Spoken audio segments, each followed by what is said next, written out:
আচ্ছা বাবা, আমি শুনলাম তুমি নাকি আজকাল ঘুষ নিচ্ছ। এসব মিথ্যে কথা তোকে কে বললো? কেন?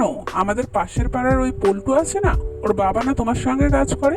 আবার তো সারা পাড়ায় বলে বেড়াচ্ছে যে তুমি নাকি ঘুষ নিয়েছো। ওর বাবারই তো ঠিক নেই, ওর বাবাই তো ঘুষ নেয় আবার আমার নামে বলে বেড়াচ্ছে। সব শোনা কথা একদম বিশ্বাস করবি না। ঠিক আছে বাবা, বুঝেছি। কিছুদিন পর।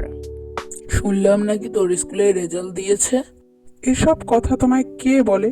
তুমি কার থেকে এসব খবর পাও? তোদের স্কুলে রিঙ্কি আছে না, ওর সঙ্গে আজকে দেখা হয়েছিল।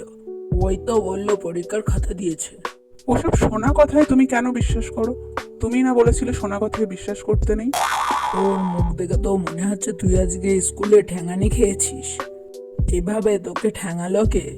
আর বলো না বাবা, গার্লস স্কুলের মেয়েদেরকে দেখেছি হেড ম্যামকে বড়দি বলে ডাকে, তাই আমিও ভাবলাম আজকে হেড স্যারকে বড়দা বলে ডাকি। তারপরেই যে কি কেলানো আমায়।